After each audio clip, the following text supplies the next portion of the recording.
This nation was founded on the principle that all men are created equal. We hold these truths to be self-evident. That all men are created equal. I'll tell you what freedom is to me. No fear.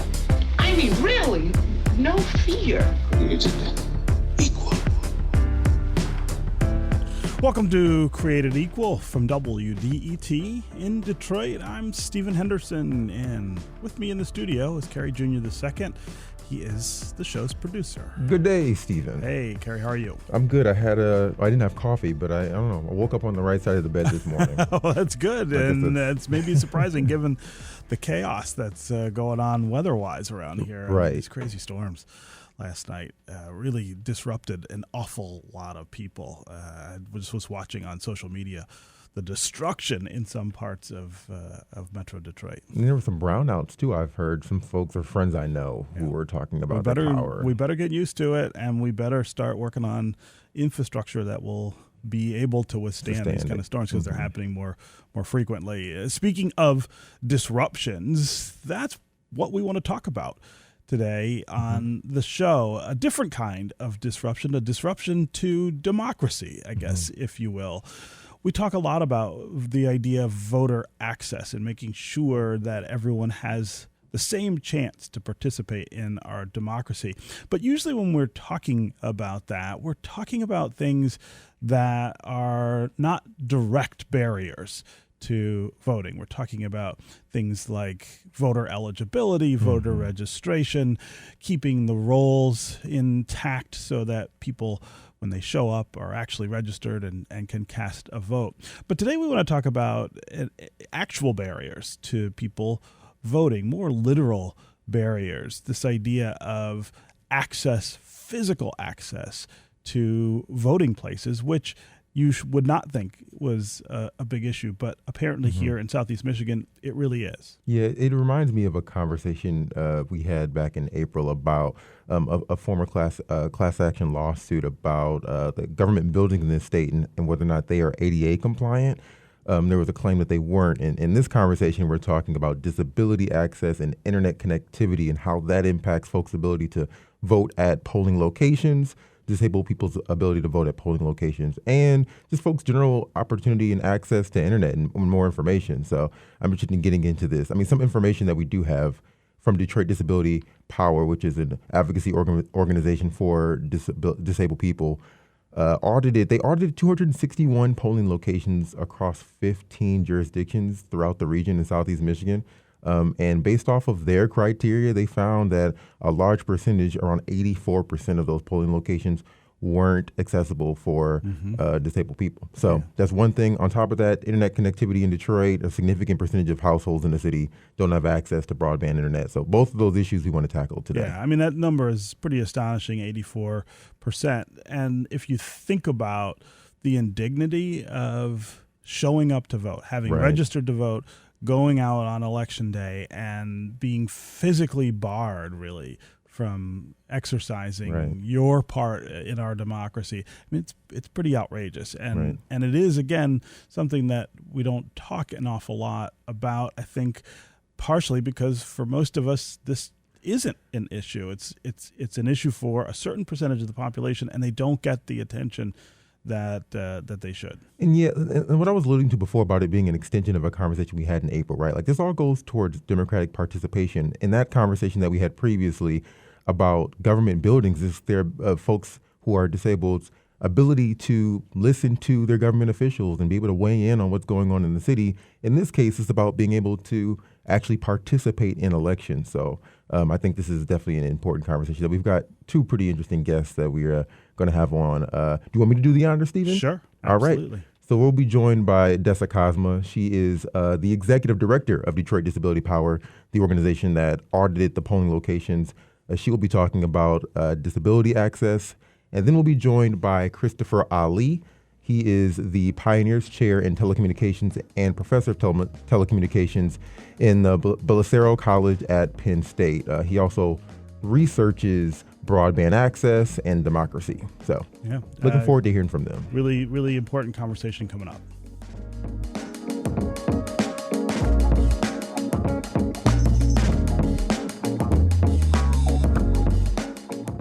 Dessa Cosma and Christopher Ali. Really great to have both of you here on Created Equal. Thanks so much for joining us. Thank you. Thanks for having me. Yeah. So, Dessa, I want to start with you. Again, my astonishment at the things you found with this audit of 261 polling locations across 15 places here in Southeast Michigan. I just want to repeat that before we get to the conversation. 84% of the polling locations were not compliant. They were not accessible. I want to start with you just telling us about the kinds of things you found in these locations that make them inaccessible to everyone. Well, thanks for having me, Stephen. It's really good to be here.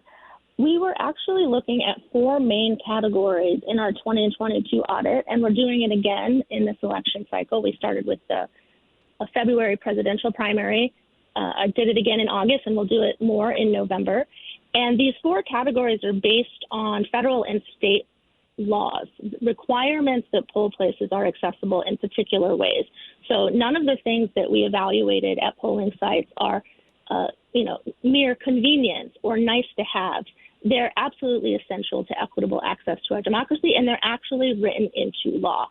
So the 4 main categories that we evaluated were an accessible parking area with a clear, accessible pathway into the building.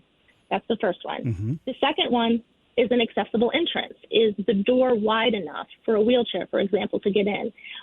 Is there a push button, or is the door light enough to open with one hand? Those are 2 ways that a door can be accessible or not.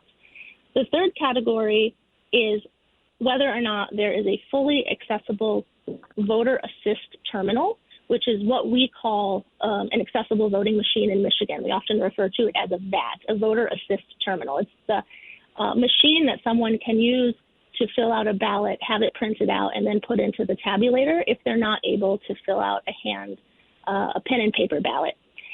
These are really important machines for people with physical disabilities, people who are blind, or people with learning or cognitive disabilities.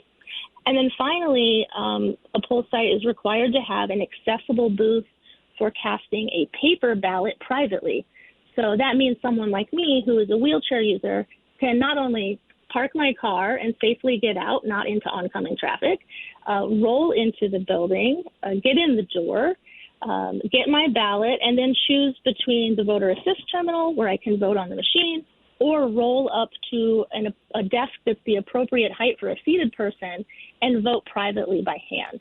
So these are the 4 categories that we evaluated. And in the intro, you're absolutely right. 84% that don't meet these 4 requirements is outrageous, and it's really unacceptable. Yeah. Give us a sense of the physical, I guess, condition of these places. How many are out of compliance with just one of these criteria? How many are out of compliance with 3 or 4? I guess I'm trying to get a sense of how far we are from being able to say that this works the way it should. Right. Very good questions. And currently, we are pretty far from where we need to be. But there's really good news embedded in all of the bad news. So to your first question, 26% of all of the polling sites that we evaluated in 2022 scored no on only one of the 4 categories I just talked about. Okay. Meaning that if that one thing at that 26% of locations was fixed, we would actually have an accessibility rate of 42% across the region, which is, a lot better than 16%, yes, but it's still insufficient. It's still a minority of voters, right? Yeah. It's really, it shows what a long way to go we have. However, while some of these barriers that we're talking about, I'm happy to dig into this, are about the built environment and about basically aging and crumbling infrastructure that I think all Detroiters are aware of, not just disabled Detroiters, although it does impact us more intensely. The good news is, besides that, the kind of problems that we noted in our evaluation are often game day decisions, meaning that they could have been set up a different way that was accessible, I see. but the person setting it up didn't stop and think about it or didn't receive the proper training to do it the right way. And so those are things that don't cost money to fix or cost very little money to fix and can be done easily if we actually just have the intention to do so. Yeah. When we think of these kinds of barriers and what they represent to people who encounter them, I think the most frightening or harrowing scenario is somebody shows up to vote on election day and they're unable to do it because the polling place is not accessible to them.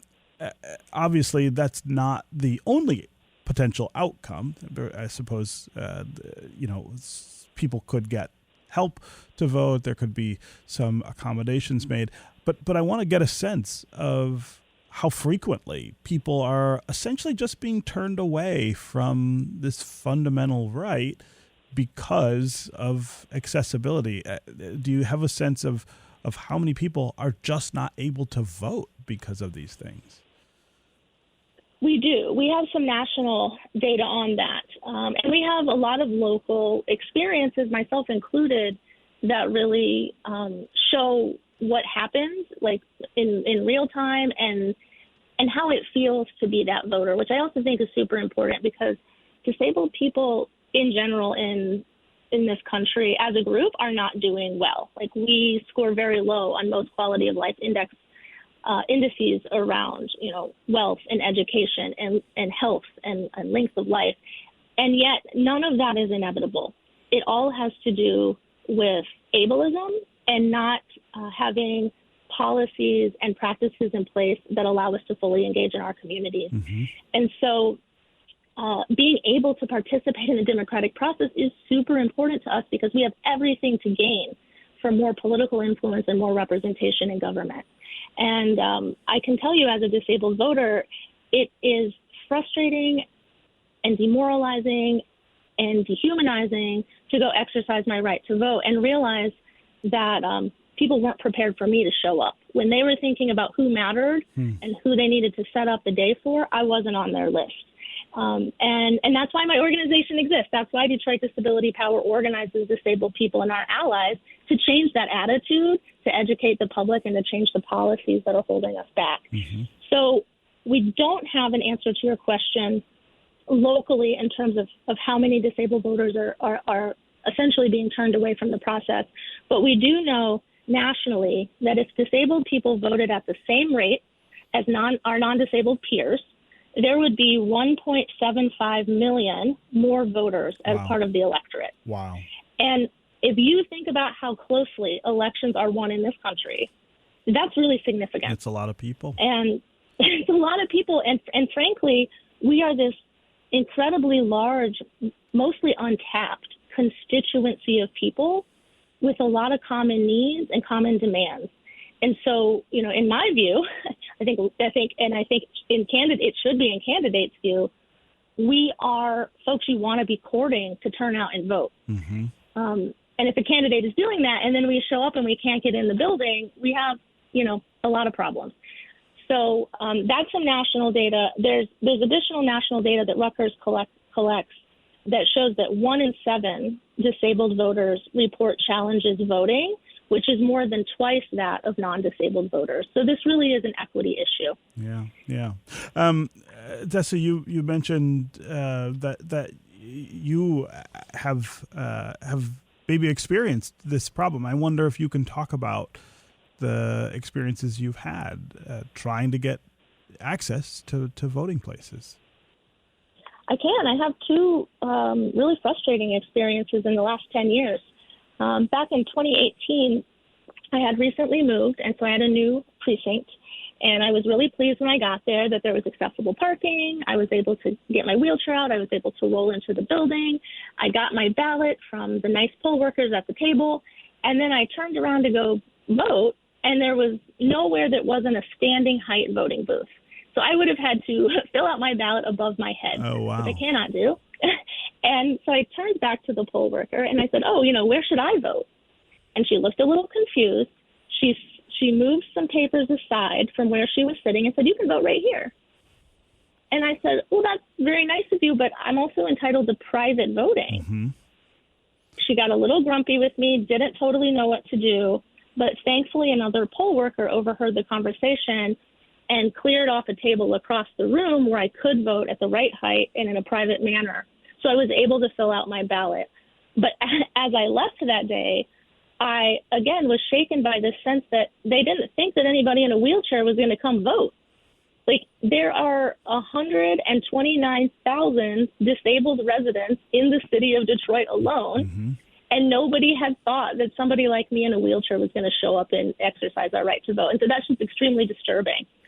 And later that night, I had an advisory board meeting for my organization, and I was, in a mood after that experience. And I shared it with the advisory board, who, for the most part, were other disabled Detroiters of a whole wide variety of disabilities represented in this group.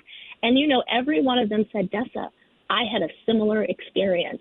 When I went to vote, I couldn't do it easily, or I wasn't able to do it. And this is what happened." And I thought, okay, well, this needs to be a major focus of the work of Detroit Disability Power, because this is not just a Dessa problem. This is a systemic problem.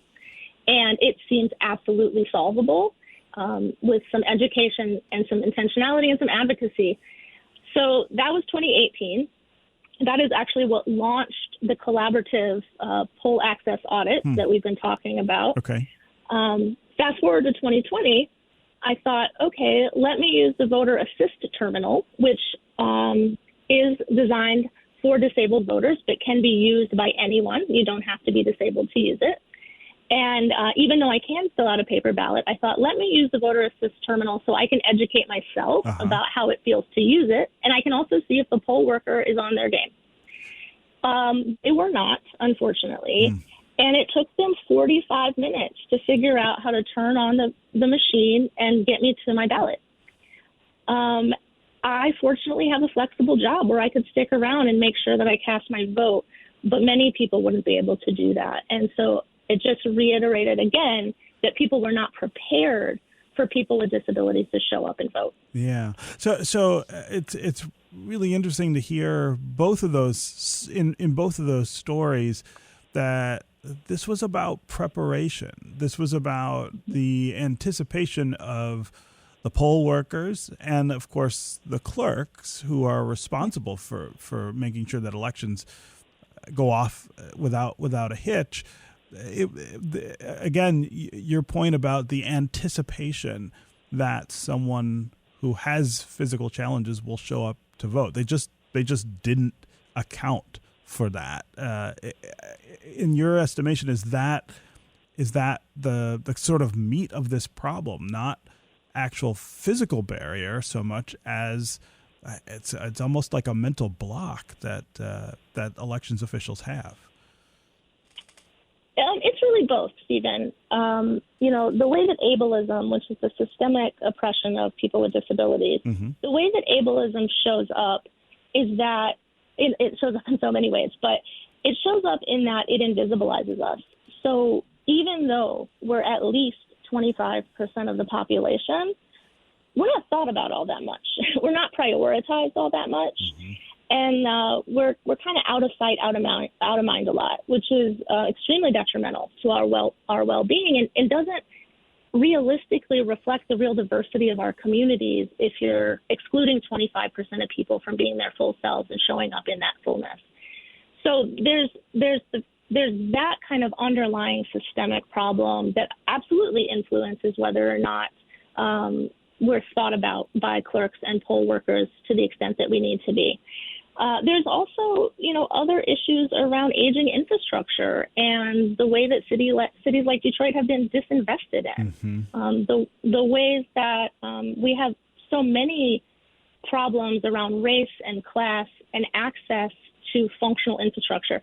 So it is about intentionality, and it is about disability, and it is about the built environment, but it's also a much bigger picture that all connects. So, like I said, many of the problems we see at precincts are game day decisions. They're things like having an accessible entrance that then is propped open with a giant barrel that therefore makes it inaccessible, right? Like, that's a solvable problem. Sure. But if you're the person trying to get in the door and there's no one there to move the barrel, what do you do? We heard this election in August, we got a call about a person in a wheelchair that showed up to vote at a church on the west side and had to crawl up 5 stairs to get in the building and cast their ballot. Wow. That's unacceptable. That's not only humiliating, but that's dangerous. Yes. But that person cared so much about participating in democracy that they did that. These are people that should be, that is an awesome voter, but they should have never had to do that. But that's a person that should have been prioritized. Yeah. Okay, we're going to take a quick break, and when we come back, we are going to continue this conversation about voter access and physical voter access here in Southeast Michigan and around the country. We're going to keep Dessa Cosma of the Detroit Disability Power and Christopher Ali, a professor of telecommunications at Penn State. We're going to talk in the next segment about internet access and connectivity and how that plays a role in barriers to voter access. We also want to get going with you, the listeners, on the phones. We're going to take calls in the last segment of the show today, but we can get them queued up now. Give us a call and let us know what your experiences are with voter access here in Southeast Michigan. Have you shown up at a polling place and not been able to get in or get around or access your ballot in the way that you need to because they didn't anticipate someone with the challenges that you may have? Give us a sense of what your experiences have been. 313-577-1019 is the number here on the phones. That's 313-577-1019. You can also go to Twitter, #CreatedEqual or @WDET. We'll be right back with more Created Equal.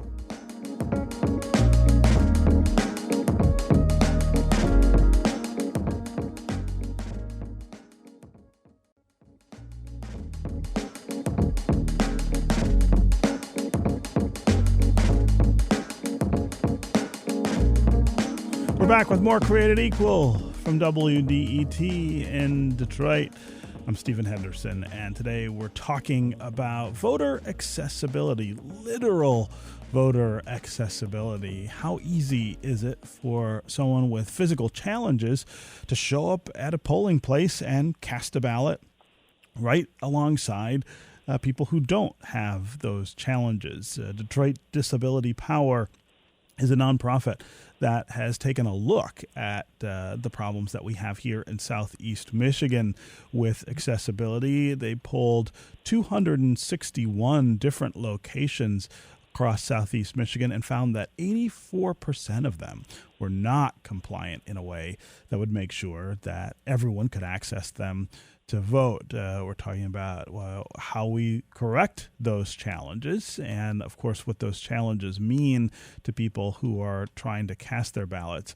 Dessa Cosma is with us. She's the executive director of Detroit Disability Power. We've also got Christopher Ali with us, and he's a professor of telecommunications at Penn State. He's the author of Farm Fresh Broadband, Politics of Rural Connectivity. We're also talking about the challenges that the digital divide presents now to voter access, given how much of our lives and, of course, of our democratic participation takes place on the internet. We want to hear from you as well. Give us a call and let us know about your experiences trying to cast ballots here in Southeast Michigan. Are you someone who's experienced physical barriers to being able to cast your ballot?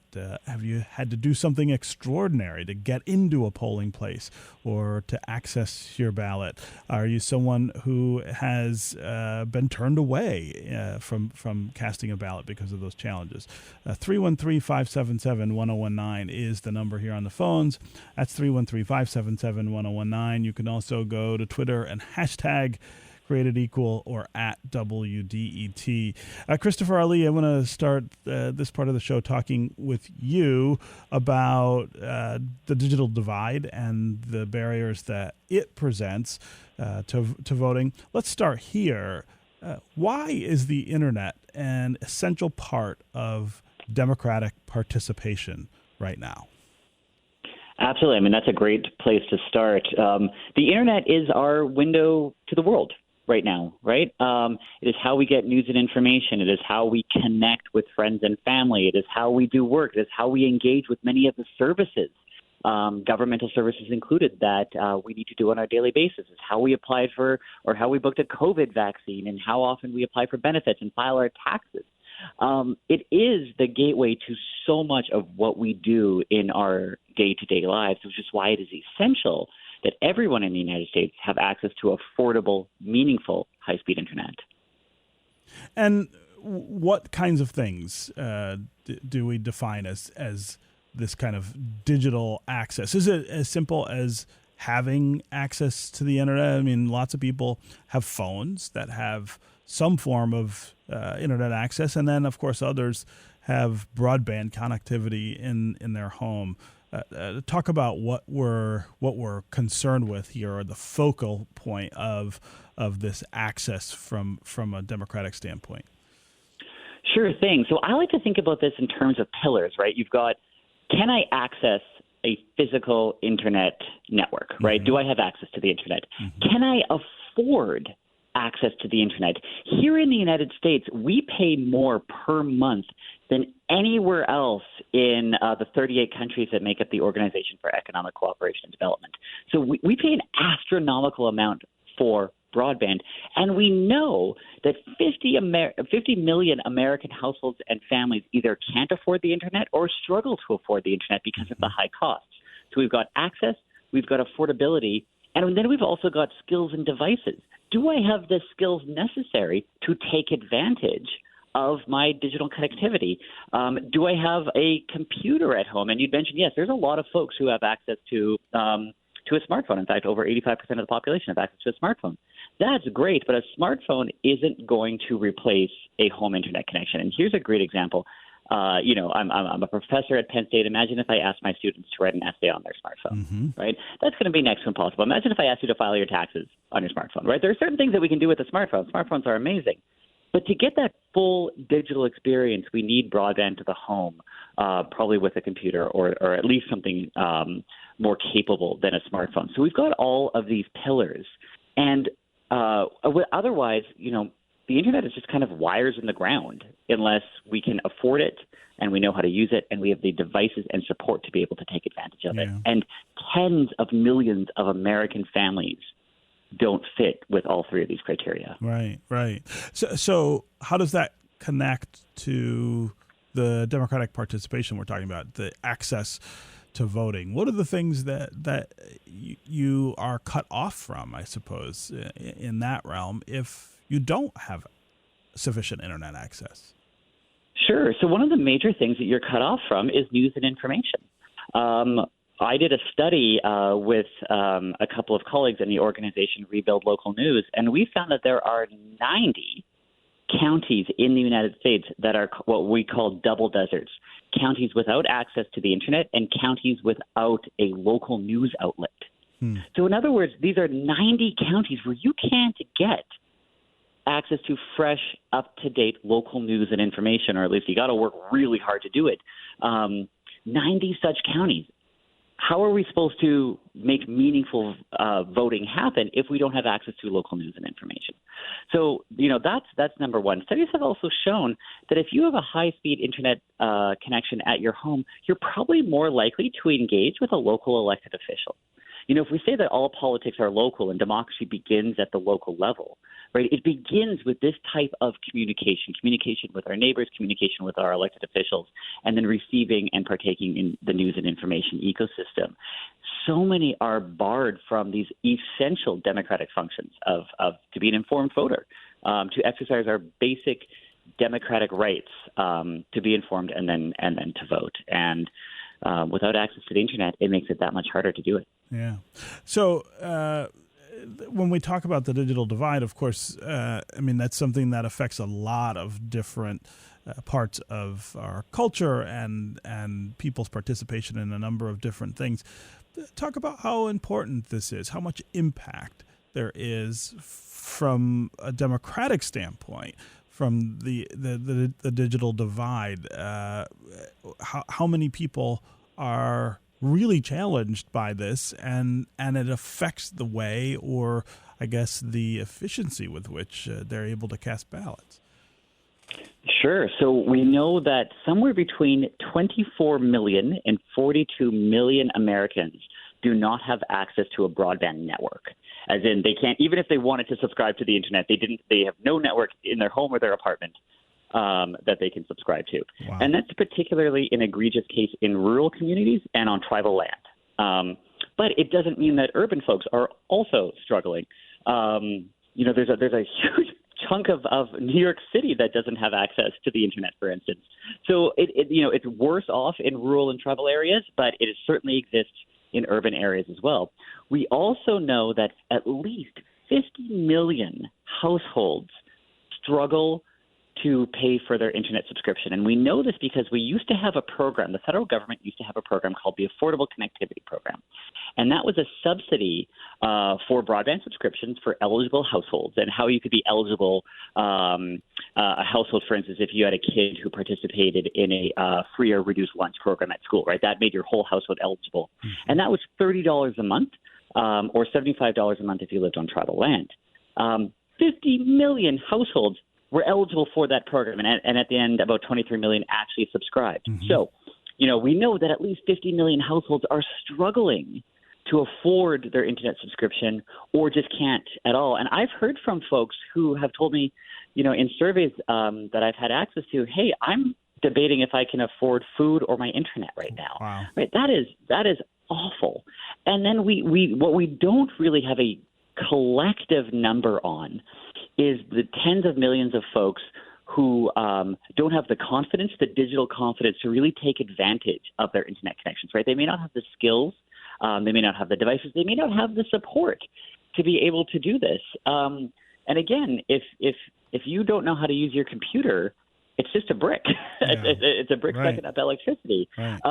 And so we've got these three. What I can tell you is that the National Digital Skills Coalition found that 92% of jobs will require digital training in some capacity. And so this goes back to ideas of digital confidence, digital literacy. There's a great term that Professor Sharon Strover uses at the University of Texas called digital dignity. And I love these ideas because it's helping folks achieve whatever it is that they want to achieve. And voting, of course, and being an informed voter is one of those essential pillars. Yeah. So Christopher, what do we do about this? I mean, as I said in the open, I feel like in some ways the digital divide is getting a little worse. I mean, technology is moving really fast forward, and there are lots of things that are kind of developing, and it feels like the people who are left behind are being left further behind every time something else develops that makes it easier for those who do have internet connectivity. So what, I guess, makes you optimistic or gives you hope about the idea that we can bridge this divide and get more people to be able to participate? Absolutely. So I think one of the first things to understand about the digital divide is that it's actually less about technology access and broadband access than it is about power and inequality. I mean, the communities that are most likely to be marginalized in this country, low-income communities, BIPOC communities, justice-impacted individuals, newcomers to the country, non-English language speakers. All of these communities that are more likely to be marginalized in any other capacity are more likely to be on the wrong side of these digital divides, right? So the digital divide, to truly confront it, also means confronting the amount of structural inequality that exists in this country. That's point one. So it's a much larger conversation. But to get to to drill down to the things that are making me optimistic, are what I'm seeing happening in communities across the country. I really do think that the way forward, the way through these digital divides is going to happen at the local community level. I mean, librarians are the heroes of digital literacy, right? They're the ones day in and day out working with folks on how to use a computer, how to build a resume, right? How to surf the internet safely. shout out to every single librarian. I was in the city of Pittsburgh a few weeks ago, and the housing authority there, thanks to some foundation giving, created what they call a cyber bus that drives around to low-income neighborhoods and offers a very powerful hotspot, in addition to computer training, which is just an amazing use of community resources. In Virginia, Albemarle County, Virginia, has recognized how important affordable broadband is, and so they've allocated county funds to offsetting broadband subscriptions for low-income households. So all of this is happening at the local level, and this is what I love to see, because this is really, I think, going back to the whole point of our conversation about where democracy begins. It begins at the community and local level, and this is the stuff that I love to see. At the federal level, we are about to see the largest investment in telecommunications in the country's history roll out. It's a $42 billion program called the BEAD program, the Broadband Equity Access and Deployment Program. And that's going to go to hopefully bringing fiber optic connectivity to folks across the country. And then we've got another $2.75 billion dedicated to what's called digital equity and inclusion, and that goes to things like workforce development and education and digital skills and digital confidence. So there's some big money coming down the pipes in the next few years, which hopefully these communities are going to be able to take advantage of. Yeah. Okay, Christopher Ali, I know that you have to run. I really do appreciate you being here with us on Created Equal and updating us on the challenges presented by the digital divide. Christopher, thanks so much for being with us on the show. Thank you so much for having me. I really appreciate it. We're going to take another quick break, and when we come back, we're going to continue this conversation about barriers to voter access. We're going to keep Dessa Cosma, who's the executive director of Detroit Disability Power. We're also going to get to you, the listeners, on the phones and on social. Give us a call. Let us know what your experiences have been like trying to vote in Southeast Michigan. Have you experienced physical barriers to polling places? Have you had experiences that maybe turned you away from being able to vote? 313-577-1019 is the number here on the phones. That's 313-577-1019. You can also go to Twitter, #CreatedEqual or @WDET. We'll be right back with more Created Equal.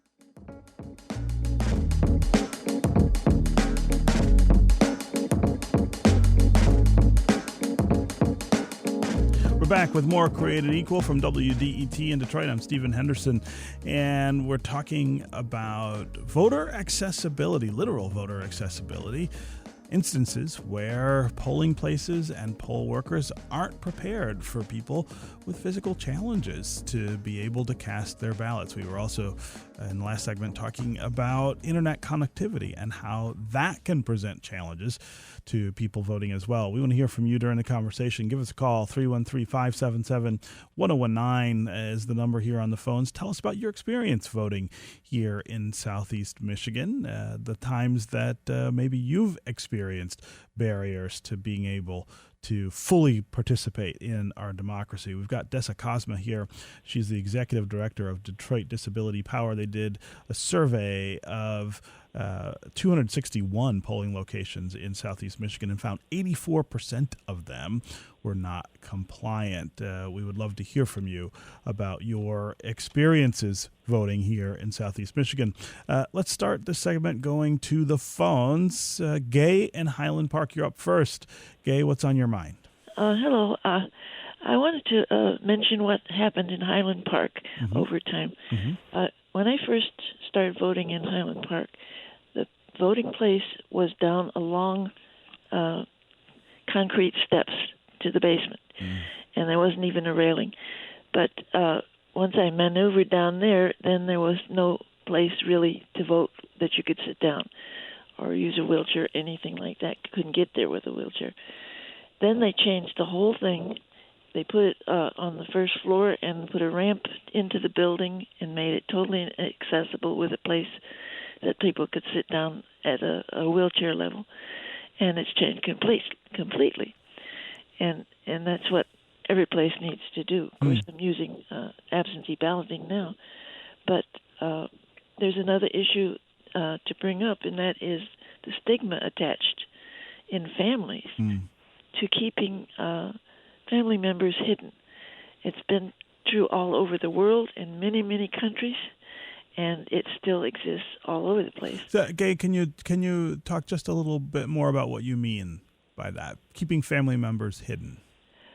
Well, there's a shame, a stigma. There's a shame to having somebody who is crippled in a family. And that's true in China and a lot of other places. They keep the family members who are disabled or crippled or even have dementia. They keep them hidden. And my own grandmother, she was from Germany, and she was deeply ashamed that there was a crippled child in the house. And she took it out on me until my father put his foot down. But it was a deep shame. And it's something that does happen all over the world. Yeah. Gay, you talked about the positive change that happened in Highland Park with the polling site. I wonder if you could talk about how that happened. Did you speak up about it? Did others speak up about it and get them to change it, or did they just spoke up about it? I never really talked to anybody who did speak up about it. But it seemed to be an awareness that came in from the clerk's office and everything. And I think during the Blackwell administration, at some point Blackwell, there. Yeah, sure. It could have been. Yeah. Gay, I really appreciate you calling and sharing that experience with us. That's a good story about them changing the accessibility in Highland Park to make sure that more people can access it. But I'm also somewhat saddened by your story about the shame that you have experienced inside your own family because of your physical challenges. Dessa, Cosma, I'll give you a chance to react to what Gay's talking about here. Well, I'm certainly glad that Highland Park improved the accessibility of the polling location, and I have no doubt that it was because of local advocates. And, what Gay is saying about the stigma attached to disability is a very real problem that our community faces. It is part of ableism that we are considered less than our non-disabled peers, which is, of course, absolutely not true. We are different than non-disabled people in certain ways, but by and large, we have many similarities with non-disabled people, and certainly deserve equal rights and equal access to everything that our communities have to offer. And it is through organizing and activism and building power that the disability community has made the strides that we have over recent decades. It's the disability rights and justice movement that pressured Congress to pass the Americans with Disabilities Act, for example, and many other protections that we've been able to get, including the protections that we have to vote, like the Help America Vote Act or the Civil Rights Act. And that organizing and activism is what we're continuing to do through these poll access audits. We did audits for several election cycles in a volunteer capacity, asking our members to check out their polling site when they went to vote and then give us feedback that we could then share with clerks. And we shared this kind of non-scientific data and the anecdotes that came with it, and we made some progress. But in 2022, we had the opportunity to work with the Carter Center, which does international election observation. It's highly regarded in that field. They worked with us to come up with a very sophisticated methodology to go evaluate these polls and to do it at scale. That's how we were able to do 261 in one day between the polls opening at 7 and them closing at 8 p.m.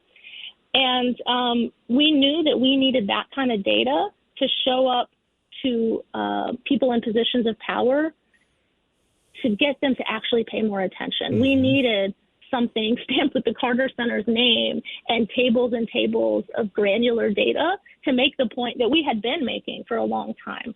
And so our community is fighting really hard to have a seat at the table, and we need allies to help us do that. The stigma and shame around disability is still real, but it's waning. Mm-hmm. We are going into a new era where people can begin to understand disability not as a deficit, and maybe not even simply as a difference, but as a value-added part of a person's human diversity, right, and a part of what we can offer our communities. Because when we're stuffed away, as Gabe was saying, and shut in our homes because people are ashamed of us or because the world doesn't accommodate us, when we're stuffed away, it's not only us that are suffering, it's the entire community that's suffering from our absence. Yep. And that is a really important thing to remember. Yeah. I also wonder what the reactions have been to this audit that you performed of these 261 polling places. You find that 84% of them are not compliant. Are communities saying, okay, we'll fix that? You continue to do audits. Are you seeing that they're actually fixing it and that the number is going down? So as soon as we did the audit in the November election of 2022, we spent the next few months analyzing the data and writing a comprehensive report, which we released then following spring. And as soon as we released the report, which can be found in full on our website at DetroitDisabilityPower.org, we held a briefing for the local clerks from the 15 municipalities that we audited. And I just want to pause for one moment and say, the problems that we found, this 84% of inaccessible polling sites, this is not a Detroit or a Michigan-only problem. This is a national problem. Mm-hmm. There was one other large study done in 2016 of 178 polling sites across the United States. It was done by the Government Accountability Office, and they found that only 17% of sites were accessible. Wow. So here in Detroit, it's 16%. Nationally, the data shows 17%, which shows that this is a much bigger problem than any one clerk or one state doing something poorly. It's really a systemic issue.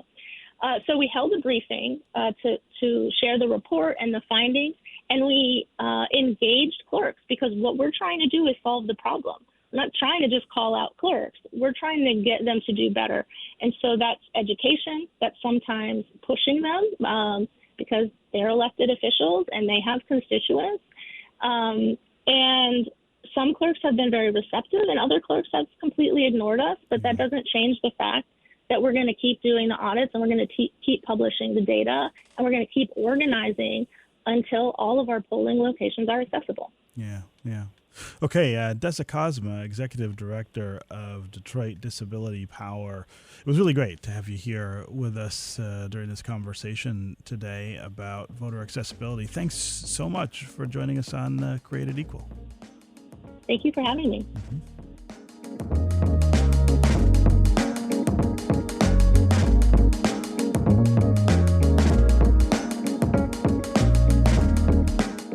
So, Carrie, really, I think harrowing stories, and there's an enraging factor to this discussion, I think, about the ways in which people are discounted and not treated as equal.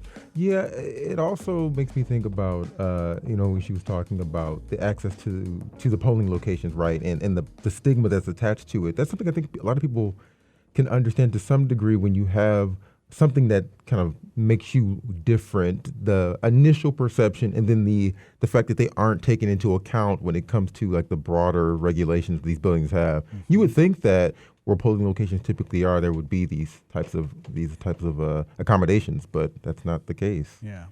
It's not. And I'm glad that Dessa is going to continue to press on for these issues too going forward. So. Yeah, they plan to poll voting places this November. They did it in the primary. I mean, they're really trying to keep track of it, right, which I think helps to put pressure on communities to try to clear it up. It's also, I think, really important to note that in so many cases, and including her own personal experiences, this is just about people paying attention, right, and making sure that they're doing the right things. It's not about changing the physical nature of some places. It really is just about saying, hey, we need to make sure that this polling place is available to everybody who wants to cast a ballot. Right. And then the process in which they can vote is also pretty accessible for them as well. She talked about the height and all that stuff. So, yeah.